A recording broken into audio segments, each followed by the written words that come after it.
नमस्कार दोस्तों, कैसे हो। देखिए, आपको मैं बीच में ये मैसेज देना चाहूंगा कि ये जो अपने स्कूल लेक्चर की जो पोस्ट है, उस स्कूल लेक्चर की जो पोस्ट पे कुछ जो लेक्चर्स थे उनको वाइस प्रिंसिपल बना करके उनको दूसरे स्कूल में उनको पदस्थापन किया जा चुका है अभी। और कुछ समय बाद में जो वाइस प्रिंसिपल है ना, वो प्रिंसिपल के पोस्ट पे डीपीसी हो जाएगी इनकी। तो सवाल ये उठता है कि जब एक स्कूल लेक्चर को वाइस प्रिंसिपल बनाया गया, वाइस प्रिंसिपल बनाया गया, वाइस से प्रिंसिपल बना दिया गया, तो जो गवर्नमेंट स्कूल है ना, उन सभी गवर्नमेंट स्कूल में लेक्चर की पोस्ट खाली हो जाएंगी भी। और मैंने एक सेशन बनाया था स्कूल लेक्चर की, सेशन स्कूल लेक्चर एक ही वीडियो बनाया था, उसमें बताया कि अपने जो राजस्थान में स्कूल लेक्चर की कितनी पोस्ट खाली है। अब जो ये प्रमोट होके वहां चले गए हैं, तो वहां जो स्कूल लेक्चर के जो पोस्ट खाली है वो क्या करेंगे, सेकेंडरी से, सेकेंडरी ग्रेड, सेकंड ग्रेड बोलिए या सेकेंडरी से, उसका 50% तो प्रमोशन यानी डीपीसी से उनको स्कूल लेक्चर में प्रमोट किया जाएगा, और बाकी पदों की क्या वैकेंसी निकाली जाएगी। ऐसे ही फिर आपके सेकंड ग्रेड में होगा भी यहाँ पर। तो देखिए, आने वाले कुछ समय में हो सकता है अगस्त का महीना हो सकता है सितंबर या अक्टूबर तक के, आपको निश्चित रूप से फर्स्ट और सेकंड ग्रेड दोनों में से एक वैकेंसी का नोटिफिकेशन श्योर मिल जाएगा आपको यहाँ पर। जैसा न्यूज़पेपर इनकी न्यूज आ रही है ना, उसके अनुसार बता रहा हूं कि इन महीने में दोनों वैकेंसी में से किसी एक वैकेंसी का आपको इसका नोटिफिकेशन मिलेगा भी यहाँ पर। अब अपनी बात करते हैं मैथमेटिक्स की। तो मैथमेटिक्स में देखे क्या है कि अपने लगभग ये बात करें कि स्कूल लेक्चर की पोस्ट लगभग 100 से 150 तक की पोस्ट आएंगी यहाँ पर, ऐसा सुनने में आ रहा है, ऐसे न्यूज़पेपर में आ रहा है कि 100 से 150 से पोस्ट के लगभग आएंगी। और सेकंड ग्रेड की 1000 से 1500 के बीच पोस्ट मिलेंगे अपने को यहाँ पर। ये पिछले न्यूज़पेपर में भी आया था, और आगे इसकी संभावना बता रहे हैं, ऐसा बताया जा रहा है यहाँ पर। अपना जो टॉपिक चल रहा था, बात करता हूं मैं टॉपिक की, कि टॉपिक मैंने क्या करवा दिया अभी, एक तो सर्किल करवा दिया, वृत्त करवा दिया, परवलय करवा दिया, और दीर्घवृत्त के कुछ टॉपिक बचे हैं अपने पास यहाँ पर। उन टॉपिकों में एक टॉपिक का आज लेंगे, वो टॉपिक होगा दीर्घवृत्त का अभिलंब। दीर्घवृत्त का अभिलंब कैसे बनता है, उसकी इक्वेशन क्या है, उसके एक तो प्राचालिक फॉर्म और एक बिंदु फॉर्म, दोनों कैसे करेंगे वो देखते हैं। देखिए, आज तो आज के सेशन का टॉपिक हुआ क्या, दीर्घवृत्त का अभिलंब। यहां पर दीर्घ वृत्त का अभिलंब, अभिलंब क्या बोलेंगे, नॉर्मल टू द इलिप्स। देखिए इधर, तो पहले तो ये देखना है कि नॉर्मल या अभिलंब बनता कैसे यहां पर। जैसे मैं बात करूं कि मैंने एक दीर्घवृत्त ये बना दिया भाई, इस प्रकार से यहां पर ये दीर्घवृत्त बन गया भाई। यहां पर ये लीजिए, इस दीर्घवृत्त के ऊपर एक बिंदु ये लिया आपने, यहां पर ये लीजिए, इस बिंदु से आपने एक स्पर्शरेखा ऐसे खींच दी भाई। यहां पर ये लीजिए, ये स्पर्शरेखा हो गई ए बी, ये स्पर्शरेखा हो गई आपकी ए बी हो गई। ये जो बिंदु कहलाएगा ना, इसे बोलेंगे आप स्पर्श बिंदु बोलेंगे भाई यहां पर। और इस स्पर्श बिंदु का निर्देशांक ले लिया आपने x1 और y1 ले लिया भाई यहां पर। तो किसी दीर्घवृत्त के स्पर्श रेखा के स्पर्श बिंदु पर एक लंबवत जो रेखा होती है अपने पास में, यहां पर जो लंबवत रेखाखंड होगा, या यूं बोल दीजिए यहां पर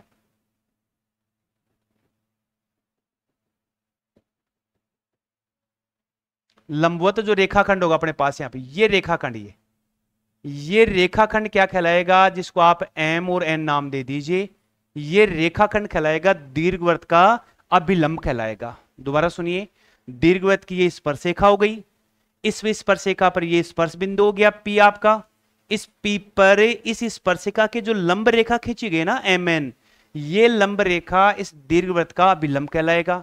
ऐसी बात करें अपन जब परवलय की बात करें, तो ये परवलय की स्पर्शरेखा हो गई, इस स्पर्शरेखा पर यह स्पर्श बिंदु, तो ये परवलय क्या बन गया, अभिलंब बन गया अपने पास यहां पर। यदि मैं वृत्त की बात करूं, सर्किल की बात करूं, तो ये मेरा क्या बन गया भाई, सर्किल बन गया, ये स्पर्शरेखा हो गई, और इस स्पर्शरेखा पर ये क्या बन गया, इसका अभिलंब हो गया भी। तो किसी दीर्घवृत्त की स्पर्शरेखा के स्पर्श बिंदु के लंबवत जो रेखाखंड होगा, वो रेखाखंड क्या कहलाएगा, दीर्घवृत्त का अभिलंब कहलाएगा भी यहां पर। अब जैसे अपन यहां पर जो कंडीशन अपन ने यहां इसमें ली थी, अपन ने इस स्पर्शरेखा का समीकरण क्या था अभी, x(x1) y(y1) बराबर a स्क्वायर। इस स्पर्शरेखा से इसकी प्रवणता निकालेंगे, फिर अपना विलंब की प्रवणता लेकर के इसका समीकरण बनाते थे भी यहां पर। परवलय की स्पर्शरेखा का समीकरण क्या होता है, y बराबर 2a upon y y1, plus x1, ये क्या आती है, परवलय की स्पर्शिका का समीकरण। ये स्पर्शिका ये दोनों एक दूसरे के लंबवत हैं, तो मैं अभिलंब की प्रवणता यहां से निकाल लूंगा, m1 इंटू m1 बराबर है -1। यहां विलंब की प्रवणता आ जाएगी और फिर मैं विलंब का समीकरण यहां से बना लूंगा। सेम कंडीशन आप यहां पर क्या करेंगे, इसे दीर्घवृत्त में भी फॉलो करेंगे भाई। यहां पर सवाल यह भी उठता है कि यदि आपने अच्छे से वृत्त को तैयार कर लिया, वृत्त की सारी प्रॉपर्टियां, सारे पॉइंट क्लियर कर लिए, तो वो सारे के सारे पॉइंट आपने परवलय में देख चुके हो, और वही पॉइंट सारे के सारे किस पे चल रहे हैं, दीर्घवृत्त पे चलेंगे, और वो सारे के सारे पॉइंट, वही कंडीशन, वही फॉर्मूले सारे के सारे अति परवलय पे रिपीट होंगे यहां पर। तो अब अपन क्या करते हैं, ये जो मेरे पास दीर्घवृत्त का विलंब है, इस अभिलंब की समीकरण अपन क्या करते हैं, तैयार करते हैं। देखिए, तो जैसे मैंने यहां एक दीर्घवृत्त खींच दिया भाई, ये लीजिए, ये दीर्घवृत्त खींच दिया, ये इसकी स्पर्शरेखा हो गई भाई आपकी, ये लीजिए, ये स्पर्शरेखा, ये मैंने नाम दे दिया इसको ए बी। यहां पर ये इसका क्या हो गया भाई, यहां पर अभिलंब हो गया, इसको नाम दे सकते हो एम एन, और इस पॉइंट के निर्देशांक आ गए आपके x1 है, y1 यहां पर। तो इस अभिलंब एम एन का समीकरण बनाना है भाई आपको यहां पर। तो क्या लिखेंगे, दीर्घवृत्त एक्स स्क्वायर बटे में ए स्क्वायर वाई स्क्वायर बटे बी स्क्वायर बराबर 1 पर बिंदु P निर्देशांक है x1 y1। ये जो निकालेंगे ना, इसे बोलेंगे पॉइंट फॉर्म। इस पॉइंट के ऊपर तो आप लिख सकते हो, यहां पर क्या आ गया, पॉइंट फॉर्म बोल सकते हो भाई आप यहां पर, ये लीजिए लिख सकते हो पॉइंट फॉर्म। यहां पर बिंदु P पर स्पर्श रेखा का समीकरण, पहले स्पर्श रेखा का समीकरण देखते हैं। स्पर्श रेखा का समीकरण क्या आता है अपना, x1 बटे में ए स्क्वायर y1 बटे में बी स्क्वायर बराबर 1। ये स्पर्शरेखा का समीकरण होता है। अब इस स्पर्शरेखा पर ये क्या एम एन लंबवत है, तो मैं इसको ऐसे लिख सकता हूं y1 बटे बी स्क्वायर, इसको इधर पक्षांतरण करूंगा तो क्या आ गया, x1 x बटे ए स्क्वायर और +1 बन गया अभी। अब इसको मैं क्रॉस मल्टीप्लाई करूं तो क्या आ गया, y बराबर इस b को इधर करूंगा तो मेरे पास आ गया बी स्क्वायर x1 x और नीचे क्या आ गया, ए स्क्वायर y1। ये इधर भी मल्टीप्लाई होगा, क्या बन गया, बी स्क्वायर बटे y1। तो मैं यहां लिखूं क्या कि स्पर्श रेखा की प्रवणता, स्पर्श रेखा की प्रवणता जिसको आप स्लोप कहते हो, मैं बोल दूं इसको m1 से बता दिया अभी। तो इस स्पर्शरेखा की प्रवणता क्या आ गई अपने पास, ये इसकी प्रवणता बन गई अपने पास, किससे, y is equal m x plus c से। तो ये m इसकी प्रवणता कहलाएगी भाई यहां पर। तो प्रवणता क्या बन गई अपने पास, माइनस बी स्क्वायर x1 और नीचे लिख दो क्या, ए स्क्वायर y1 बोल दो भाई यहां पर, ये लीजिए, ठीक है। तो देखिए थोड़ा सा,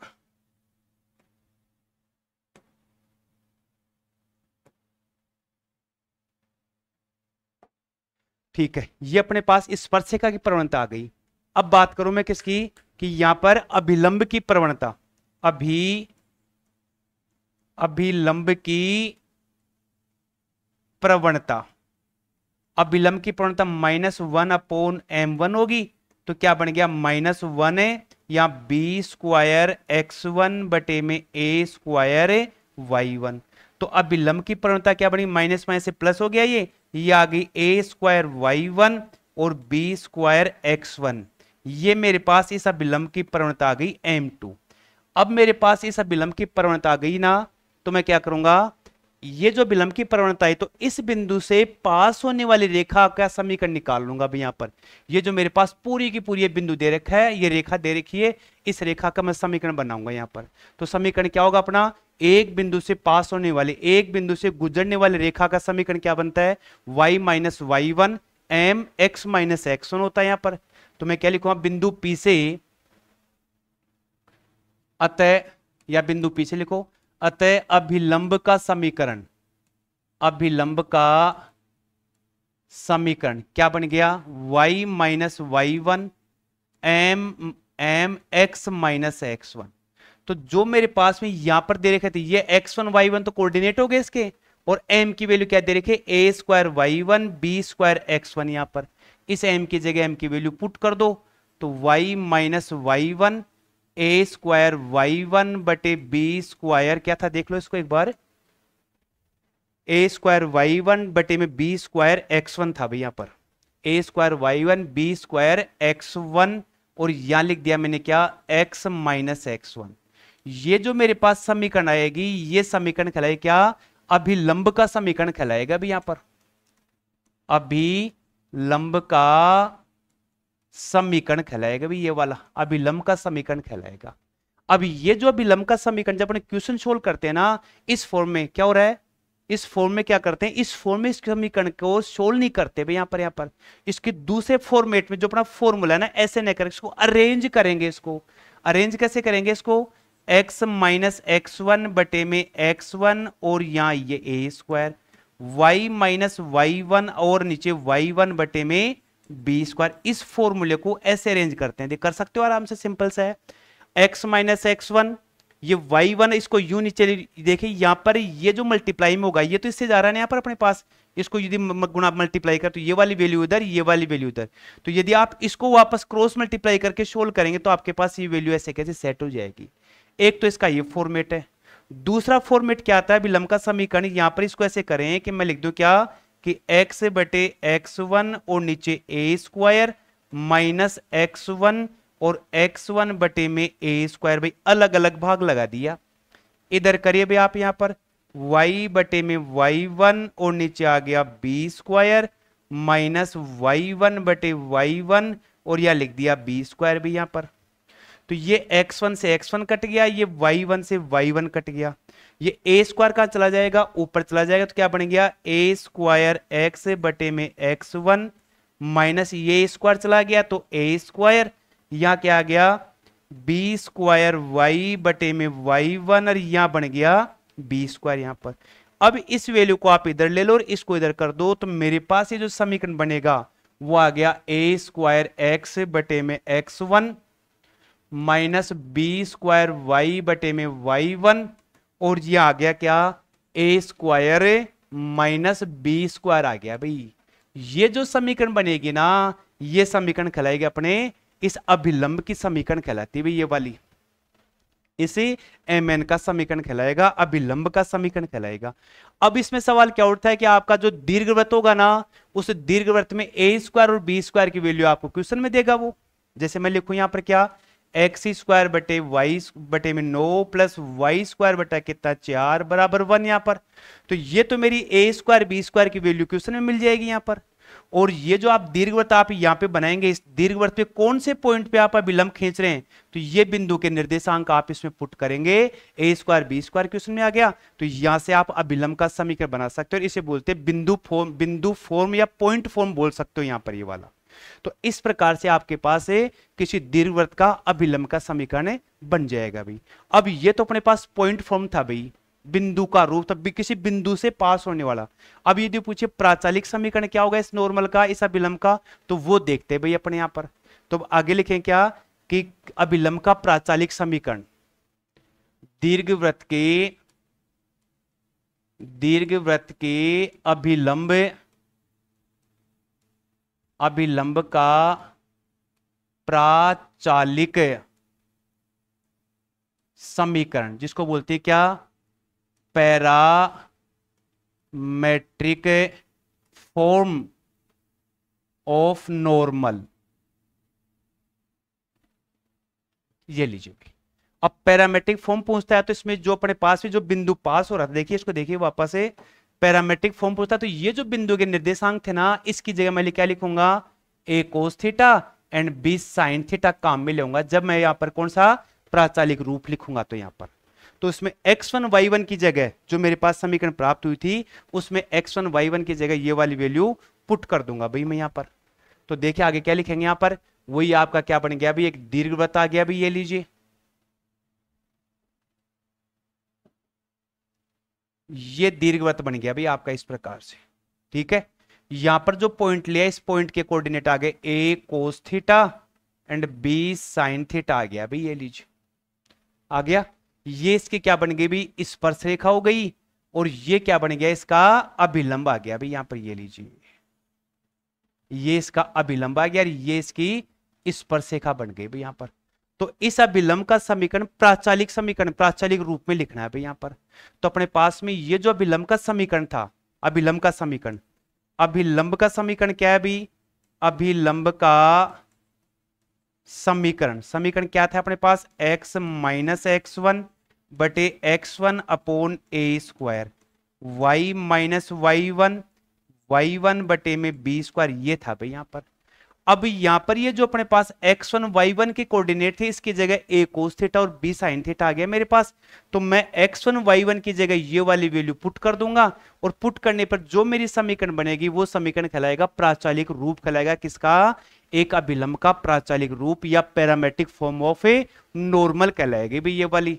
तो आप वैल्यू पुट कर दो, क्या बन गया भाई? x माइनस एक्स वन यानी a cos थीटा लिख दिया, नीचे x1 a cos थीटा लिख दिया, और यहां क्या करूं भाई? a स्क्वायर ये लीजिए बराबर y माइनस वाई वन, तो लिख दूं b sin थीटा लिख दिया, और y1 की वैल्यू b sin थीटा, और नीचे क्या आ गया भाई यहां पर? b स्क्वायर आ गया भाई यहां पर। अब इसको आप अरेंज कर दो, तो यदि मैं x को इधर से डिवाइड करता हूं तो देखो क्या बनेगा, इधर देखना भाई यहां पर।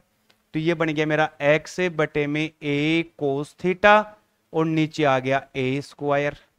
यहां क्या लिख दूं? Minus a cos theta minus a cos theta, और यहां क्या करूं भाई यहां पर? a cos थीटा, और नीचे क्या आ गया? b square. ऐसा ही आप राइट साइड में कर दो, b बटे में b sin थीटा और b स्क्वायर। यहां पर यहां लिख दो क्या? y बटे में b sin थीटा, और नीचे b स्क्वायर भी, माइनस फिर क्या लिख दो आगे? यहां पर लिख दो b sin थीटा, और यहां क्या आ गया? b sin थीटा, और बटे में b स्क्वायर भी। अब यहां से ये a तो कैंसिल हो गया भी, ऊपर क्या चला गया भी? ax बन गया मेरा, और ये 1 अपॉन कोस किस में चेंज हो गया? सेक थीटा में बदल गया भाई यहां पर। इधर यहां से ये वाली पूरी वैल्यू कैंसिल हो गई, क्या चला गया? बी स्क्वायर माइनस का बन गया भाई यहां पर, ये लीजिए ये ए स्क्वायर है भाई, थोड़ा सा इसको ठीक कर भाई यहां पर, ये वाला यहां क्या आएगा अपना? ए स्क्वायर आएगा, यहां भी ये मिस्टेक है, ठीक कर भाई इसको। तो यहां ए स्क्वायर यहां पर, और यहां क्या बन गया? ए स्क्वायर, ये कैंसिल, ये ऊपर चला गया, तो ए एक्स सेक थीटा, और यहां ए स्क्वायर बच गया भाई। इधर क्या होगा? एक बी यहां कैंसिल हो गया, ये बी ऊपर चला गया, तो क्या लिखूंगा? बी वाई, और एक बटा साइन क्या बन गया? कोसेक थीटा बन गया भाई, और ये पूरी वैल्यू कैंसिल, और माइनस का बी स्क्वायर, यानी आपके एक तरह से क्या बन गई भाई यहां पर समीकरण? क्या बन गई? ये बन गई ए एक्स सेक थीटा, इस बी कोसेक को इधर ले लो, बी वाई कोसेक थीटा, और ये आ गया ए स्क्वायर माइनस बी स्क्वायर। ये मेरे पास क्या आ गया? प्राचालिक रूप आ गया, किसका?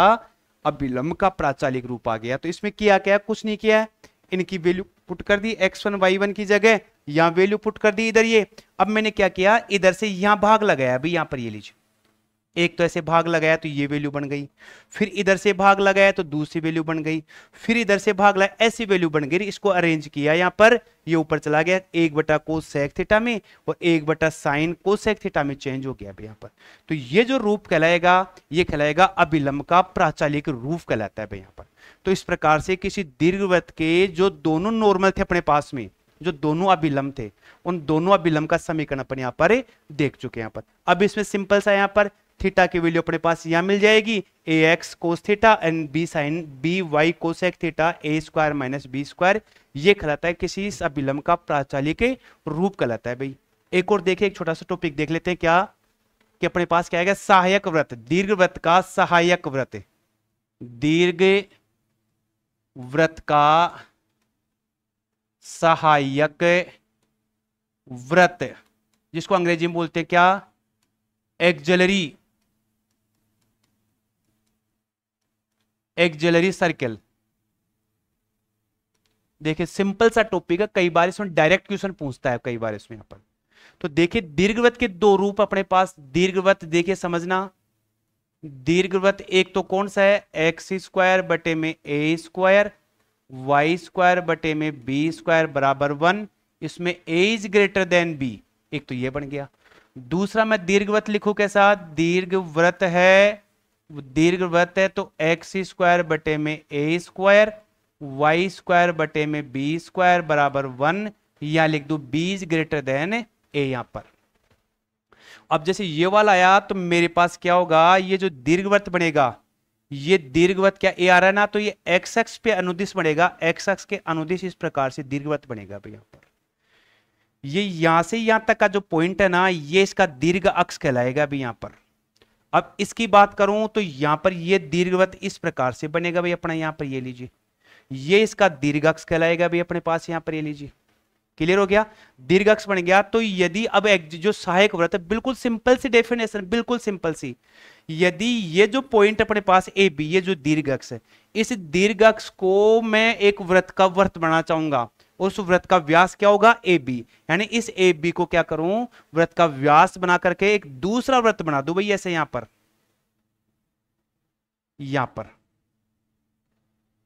ये लीजिए, ये जो सर्कल बनाना इसे मैं क्या बोलूंगा, सहायक वृत्त बोलूंगा भी। डेफिनेशन क्या हो गई, किसी दीर्घवृत्त में दीर्घ अक्ष की लंबाई को, दीर्घ अक्ष को वृत्त का व्यास मान करके खींचा गया जो सर्कल है, जो वृत्त है ना, वो वृत्त क्या कहलाएगा, सहायक वृत्त या एक्सिलरी सर्किल कहलाएगा भी। यहां पर ये लीजिए, सिंपल सा हो गया। तो यहां पर जो इसकी समीकरण क्या बनेगी, ये अपने पास दीर्घ अक्ष हो गया, इसका निर्देशांक a0, इधर क्या होगा माइनस a0 होगा, तो इस सहायक वृत्त का समीकरण क्या बनेगा, सहायक वृत्त का समीकरण, इसका समीकरण क्या बन जाएगा, x square plus y square बराबर ए स्क्वायर, ये इस दीर्घवृत्त की सहायक समीकरण बनेगी। कंडीशन क्या है कि इसका जो व्यास है, जो इसका दीर्घ अक्ष है, वो इस वृत्त का व्यास कहलाएगा अपने पास यहां पर, क्लियर हो गया। अब बात करूं कि यहां पर ये दीर्घ अक्ष मेरे पास ये आ गया, तो इसको व्यास मान करके, इसको व्यास मान करके मैं एक दूसरा सर्कल खींच दूं भाई इस प्रकार से यहां पर, तो ये जो वृत्त बनेगा, इस वृत्त को मैं क्या बोलूंगा, एक्सिलरी सर्किल बोलूंगा भाई। यहां पर ये लीजिए, एक्सिलरी सर्किल बोलूंगा इसको यहां पर। तो ये व्यास अपने पास बन गया, तो इसका इसमें सहायक समीकरण क्या होगी, सहायक